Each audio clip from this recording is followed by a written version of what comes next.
Good evening, guys. It's your boy Sly Jordy, and welcome back to F1 23 My Team Career Mode for the Las Vegas Grand Prix. If you missed the episode last time out, you have to go check it out. A last to first victory around Brazil, with the fastest lap added on top of it. What a race! What an absolute amazing race that was.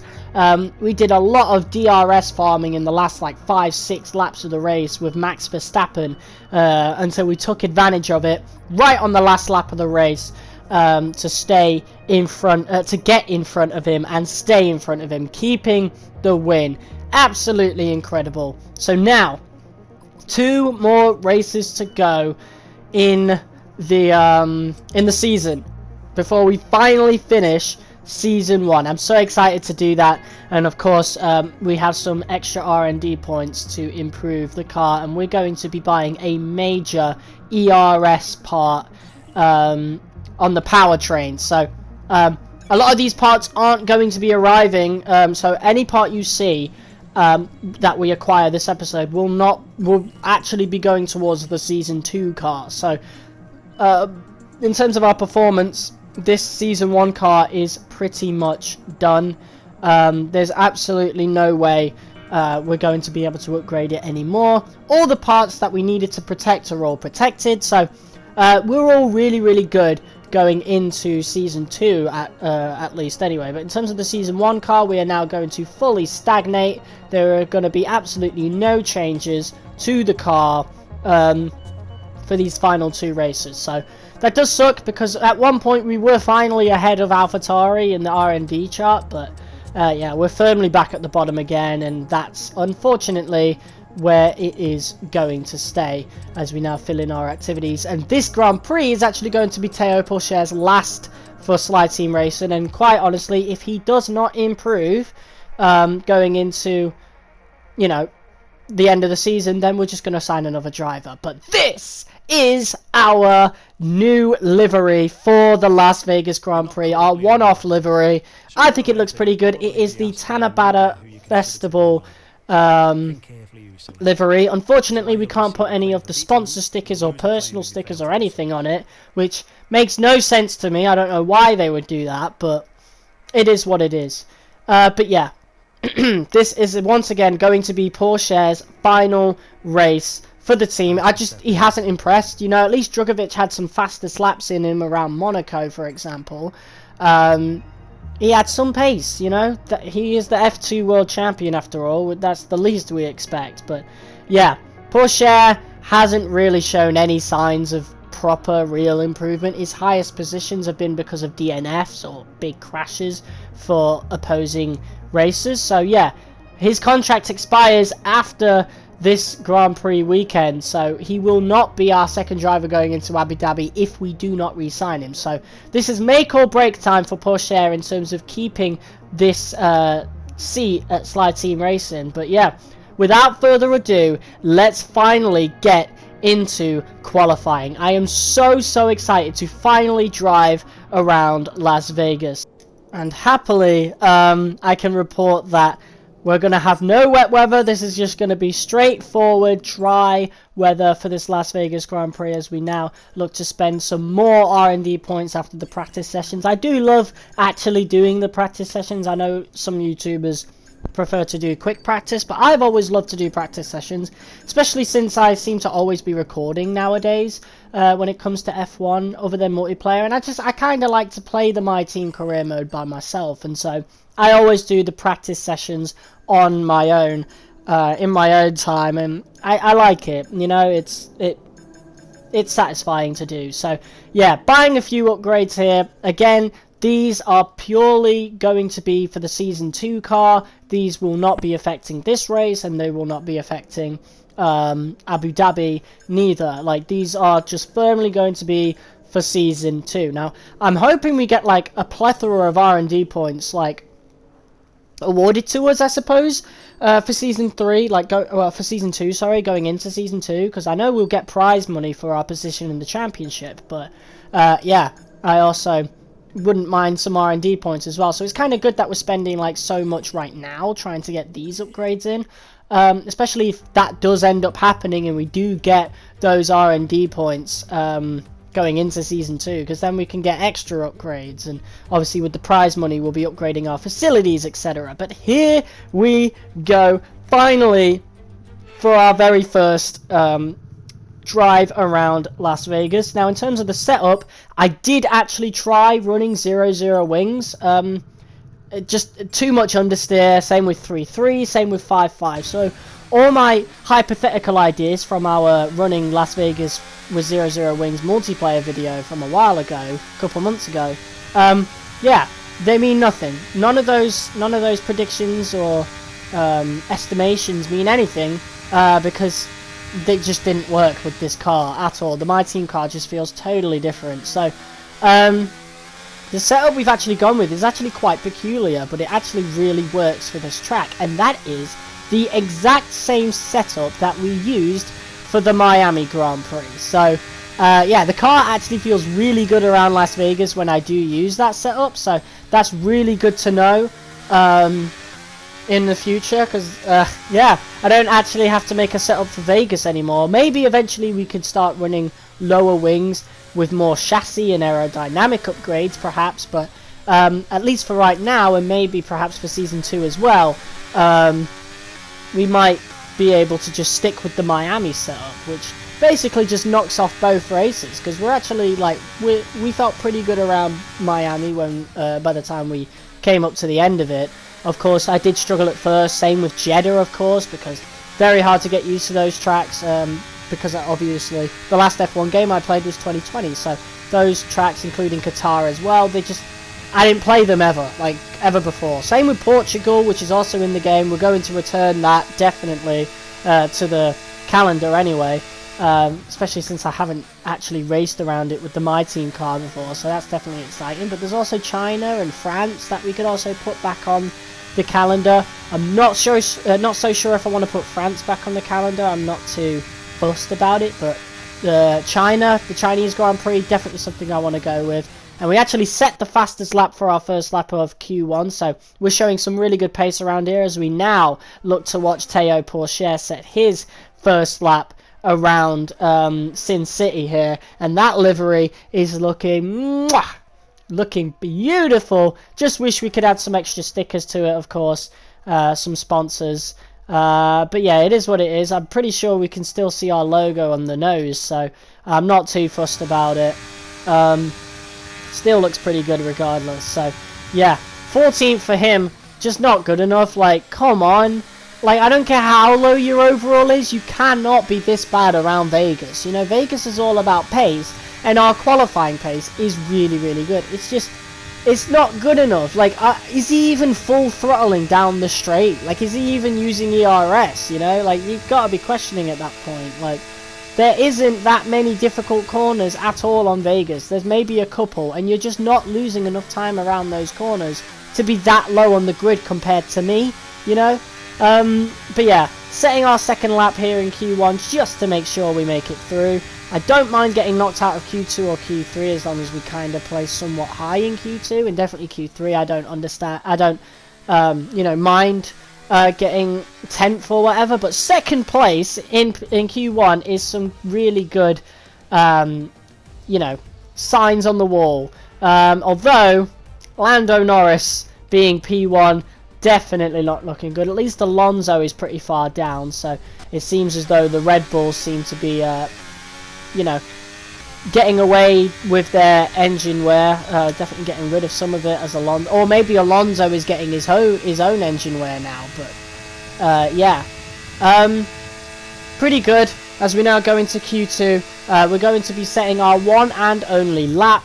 I didn't really feel like just spending too much time like going around here, especially since our pace looks really good anyway, so, you know, I was thinking, why not set just one time right at the end of qualifying, right when all the track evolution is done, and we cross the line. Let's see what we get for Q2. P1.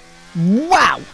So yeah, that strategy is definitely working, that's for sure, and it definitely also saves on engine wear as well. I forgot to say that. definitely saves that. I know our MG UK is going to need replacing, which we will do for Abu Dhabi, but yeah, P1 with a few attempts to spare ahead of Lando Norris, and we're going to be using the same strategy. Piastri's looking pretty good in the McLaren now. He's definitely managed to step things up in the second half of the season as opposed to the first half, especially since the McLaren patch. He's ahead of Hamilton, he's ahead of Alonso, but will he be ahead of me? Let's find out, as Sergio Perez did let us go there. We see a couple people pitting as we now come around the final corner to set our one and only lap of Q3. What do we get? It's P1 going into the race. Pole position around Las Vegas here. Wow, that is beautiful. And let's see who will be lining up with us. Lando Norris is right behind us. Charles Leclerc, Max Verstappen, those two competing for the championship. Sainz, he's out of the title race, of course. We're actually creeping a little closer to him in the standings, and we'll see if that's anything to go by at the end of this race. Alonso P10, Piastri's ahead of Hamilton. Perez set a decent lap as well, but he's a bit far behind. If he wants to stay in the championship, he'll need to step things up. And here's the proof. I've not changed the difficulty since the beginning of this series, and we're in season 1. Like, I genuinely think it must be down to AI engine wear, unless there's been like a patch or something. But yeah, there you go. P1 for Las Vegas. It's looking amazing. Of course, RMG UK, we still have an extra one to spare for Abu Dhabi. We're checking the wear and everything else. I am a little worried about the gearbox, so we'll have to see how that's looking going into Abu Dhabi. But for this race, nothing to worry about. So without further ado, let's go to the grid. Formula One might be in the middle of the Nevada desert, but who'd have thought it? It's raining out there. Now, how will that affect the drivers as they race along the strip? Well, tonight we go racing around the bright lights of Las Vegas, 3.8 miles under the Nevada night sky and thousands of neon lights. There are landmarks everywhere you look, punctuating the 17 corners and 2 DRS zones. It's time to see how our drivers are stacking up after yesterday's exciting qualifying session. It's the owner-driver then in pole position, and Lando Norris lines up alongside. Looking down the rest of the grid, we have Leclerc, Verstappen, Sainz, Russell, Perez, Oscar Piastri, Hamilton, Fernando Alonso, Gasly, Ocon, Stroll, Albon, Bottas, Magnussen, Hulkenberg, Joe, Tsunoda, Sargent, De Vries, and Théo Pourchaire. And now it's time to head down to the track. Joining me for the Grand Prix once again is none other than Anthony Davidson. They've been involved in a number of costly incidents lately. That's got to affect their mindset going into this race. It's not an ideal situation by any means. When you get into a bad run like that, there's always a risk of frustration creeping in, which can cause more mistakes and locks you into this vicious cycle. Hopefully today they can get through turn 1 cleanly and stay calm for the rest of the race. Well, here we go.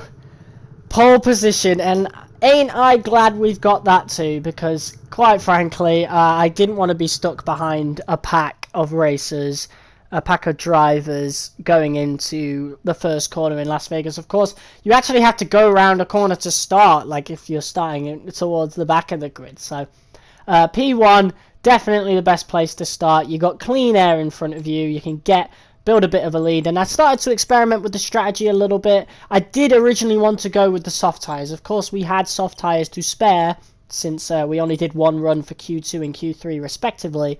But yeah, it costs us about 5 seconds, so it's quite frankly just not worth it. And I think honestly, it's just not worth switching even the pit lap. So we're going to stick with what the engineer tells us with the default strategy. Of course, we could go with the alternate one as well. Maybe I'll go with an alternate strategy to kind of spice things up for the Abu Dhabi race. But for this one, we're just going to play it safe. We're going to listen to our engineers and what they think the strategy should be. And yeah, looks like we got some similar ideas here, starting on the mediums along with Norris, so that's a really good sign. But Leclerc and Sainz, they're on it as well. I assume Perez might be on mediums. Alonso probably is on mediums as well. Verstappen is on the hard, so he's looking to go a bit longer, and he might be regretting that maybe because of course Leclerc is on the medium, so Leclerc might actually end up undercutting Verstappen. So I'm quite curious to see what Verstappen does about that. Of course, he is in a pretty close title race with Leclerc, so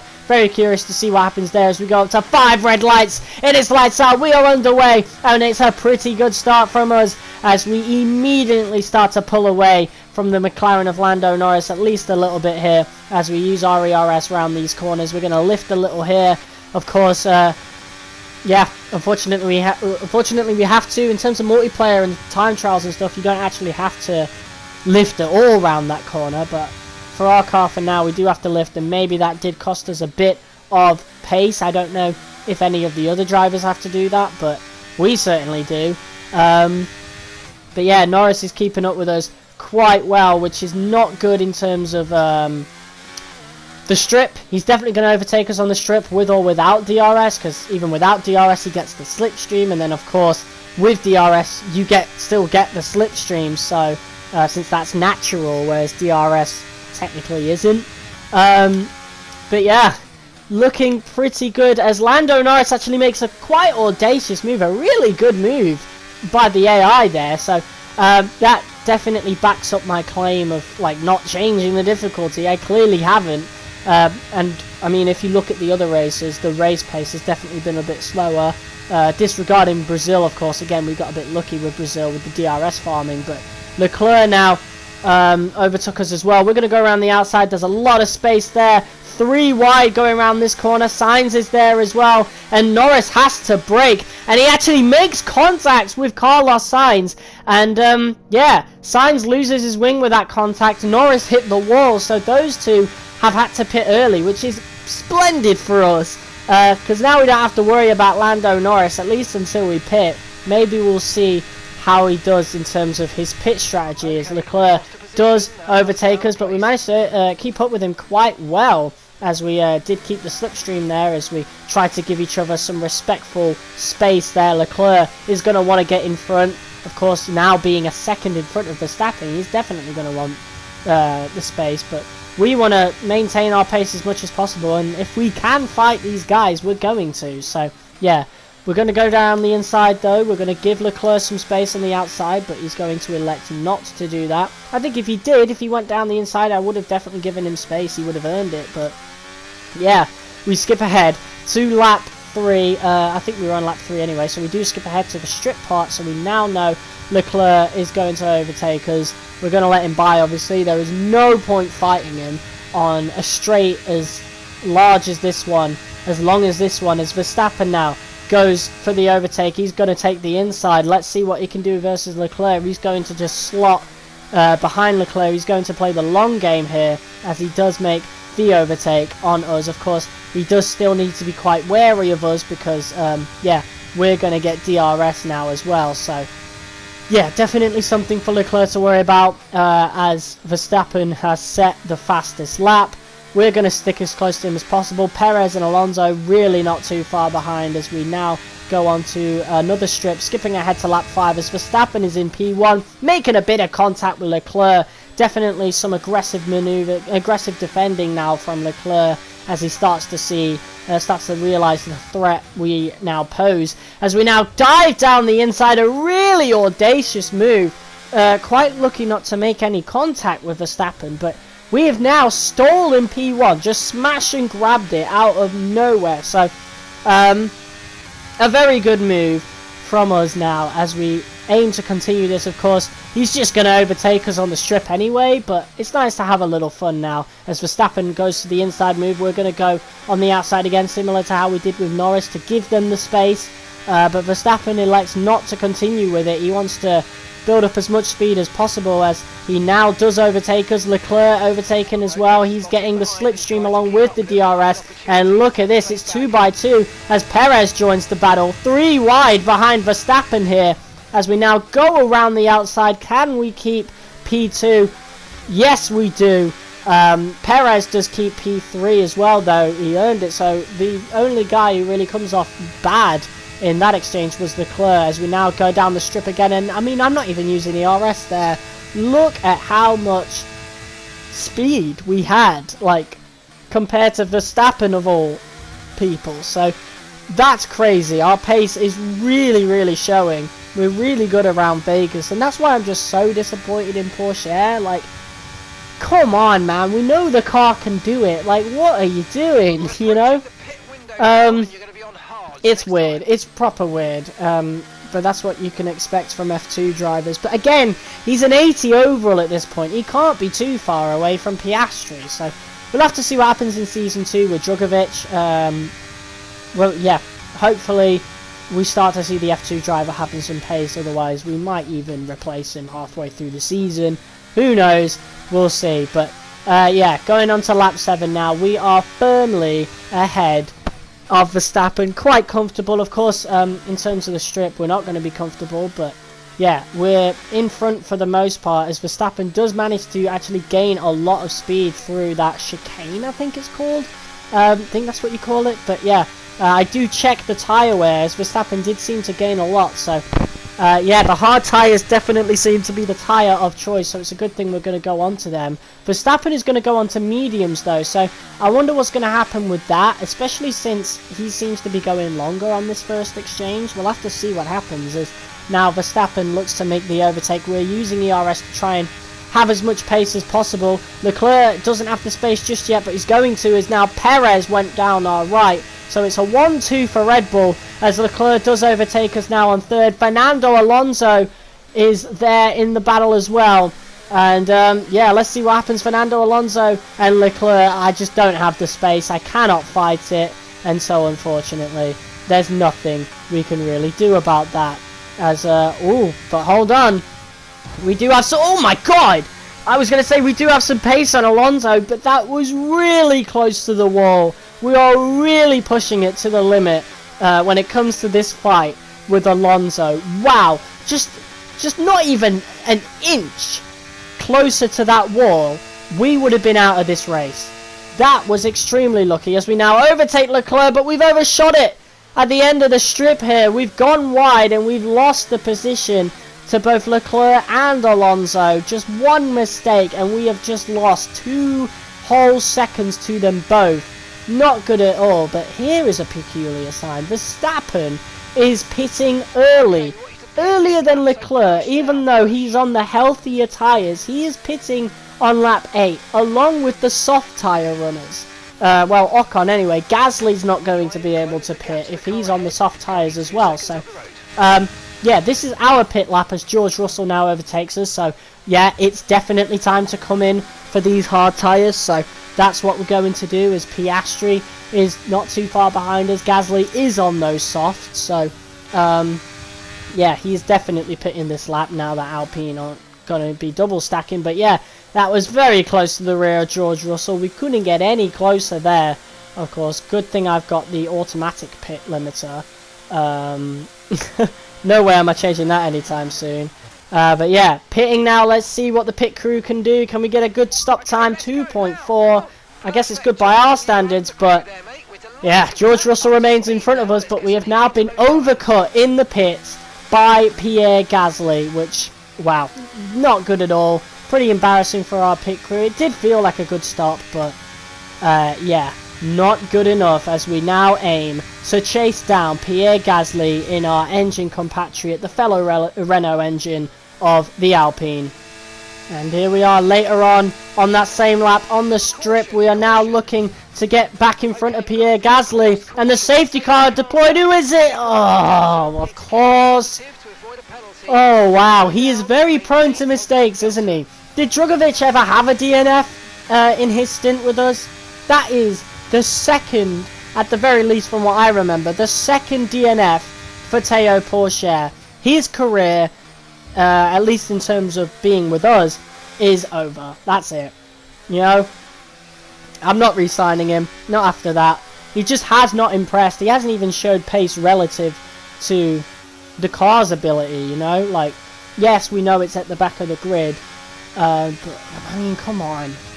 you should be doing a lot better than that. You shouldn't be DNFing on Las Vegas. Come on. It's mostly just straight lines. Like, did he spin out? Who knows? It looked like he spun out.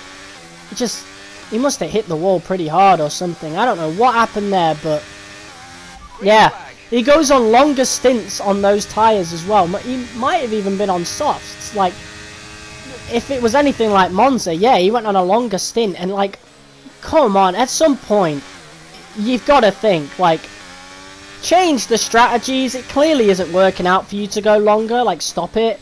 But there we go. Lap 13. We have now overtaken George Russell as the safety car ended. We're going to dive down the inside of Alexander Albon and the Williams there. Very surprising to see him there down to the safety car. And inadvertently, our team is helping Williams quite a lot. Because last time Porsche crashed out, which was at Monza, Logan Sargent got a 4 points for the team. So, yeah, Albon now has a chance to get some points of his own, of course, as we now do battle with our arch nemesis for this season, Fernando Alonso. Lando Norris, not so much. He's sort of like a third wheel for this rivalry, and especially for this race. Like, he's not even in the points right now, so definitely not someone we need to worry about, as we have now made the overtake on Alonso. He's actually on the hard tyres as well, so that's pretty good considering how we want to compete with him. Of course, if we were on the mediums or the softs or whatever, he would definitely be faster than us towards the latter stages of the race. So not something we want to worry about, as we saw a 3 wide situation now, and we actually make contact with Lewis Hamilton. Luckily we slowed down enough not to make any front wing damage, but yeah, we now want to see if we can get in front of Lewis Hamilton. We're semi-skimming the ERS here as Leclerc and Ocon do battle. Ocon, another person that I'm very surprised to see up there, as, sorry for the recording skip, but we have made the move down the inside to make a triple overtake on the 17th lap. Wow, what a maneuver right there, as we go from P4 to P2, not just inside the podium, but runner-up position, as we now go on to lap 17. We've actually gained a lot of time because Russell and Hamilton are actually fighting each other. The Mercedes drivers are fighting each other, which has gained me and Leclerc a lot of time. But Leclerc, wow, rocket ship, shooting right past us there. Wow. We're going to see if we can try and get the lead back on Leclerc, of course, but Leclerc needs this, and I will not be surprised if he really fights us on this one, because Verstappen, he's well ahead. Verstappen has played his strategy to perfection. He must have changed it on the fly when he found out Leclerc was on those mediums. He must have been like, yeah, you know what, I'm going to pit a bit earlier, try and get a lead out. But his pace looks so good on those mediums. You know, I think he might be losing some pace now, but along with the safety car, yeah, he must have had so much pace with him when he first got those mediums. Just crazy pace from Max Verstappen there, as he's definitely taken the win. We're going to see if we can make a move down the inside. Very aggressive defending from Leclerc, so we're going to be very aggressive on the offensive ourselves, getting the elbows out as we now go into this difficult corner once again. But we're really comfortable around this track at this point, especially on these hard tyres. But yeah, I think the chances of us keeping P2 now are quite slim, as we seem to be gaining a little bit on those mega corners, but on these straights, on these high speed corners, Leclerc is definitely gaining on us. So we're not going to get DRS, so I think we can definitely say goodbye to P2. But in terms of the podium, I think we'll have enough time by the end of the strip to actually defend against George Russell. So I want to have as much speed as possible. We're really spending the last of our ERS here as Leclerc makes the final overtake on us. George Russell is going to try and make the same move. Leclerc's going to get out of the way to get rid of any slipstream, and Leclerc's actually sort of done us a favour there. He's kind of blocked off George Russell's pathway around us, and yeah, we've managed to keep the position going down the inside. That is it, as Max Verstappen takes the win. Charles Leclerc P2, Jordi Charisma P3. A beautiful, amazing race. I really enjoyed it. And if it is half as enjoyable in real life, we're in for a treat for the Las Vegas Grand Prix. Wow, P3, that is going to do us wonders for the championship. Not just victory today then, but the championship as well. What a spectacular season they've had. Congratulations to the whole team. Tell me, Ant, how do you think they were able to deliver such an incredible result today? Well, they certainly stood out as a driver with tons of confidence on the track. I think their ability to keep their cool, even during some of the more hectic parts of the race, meant they were able to capitalise on the mistakes of other drivers, giving them the opportunity to make their way to the top spot with ease. The drivers are en route to the podium as we speak. What a fantastic win for the Red Bull team. They performed exceptionally today, keeping us firmly on the edge of our seats throughout the entirety of the race. Congratulations to everybody at the team. Well, once again, it is another win for Max Verstappen.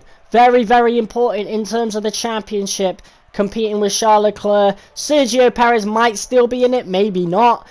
He's probably not. We'll have to figure that out. But yeah, big win for Verstappen. Leclerc is still in the title race though, so Leclerc can still get this. This is the closest he's ever come to winning the championship. So Abu Dhabi is going to be all to play for, and I'm going to be honest, going into Abu Dhabi, I'm going to try not to get in the way of Leclerc at all. Maybe, just maybe, I'll be a bit of a menace and, you know, try and block Verstappen. But Verstappen's got a 19-point lead going into the final race of the season, so he would really have to bottle it to lose the championship at this point. So not looking good for Leclerc. Hamilton has crept to P3 now. That will be fully down to Hamilton's massive, like, really good stretch, really good run of wins before Brazil. So yeah, definitely something to look out for there. Maybe Hamilton could sneak P2 in if Leclerc doesn't do very well, doesn't score any points. But yeah, we've done very well this weekend. We've earned over $500,000. That's beautiful. And you can say goodbye to Teo Porcher as well. We're going to see if we can re-sign Felipe Drugovich next episode. But if not, we're going to have a new driver. So you'll have to stay tuned for that. But that was an excellent race. I really, really enjoyed it. And guys, thank you all so much for watching. Thank you all so much for the support on the last few episodes. They've done so good. We got almost 100 views on the Brazil episode. It's crazy. So if there's any new viewers on the channel, thank you. Thank you so much. And I hope you enjoyed this video. I hope you'll enjoy the season 1 finale, and I hope you stick around for season 2. But yeah, guys, that's it for this episode. Cheers for watching. Hit that like button as hard as you possibly can if you enjoyed. And I will see you all in the next video. Until next time, peace.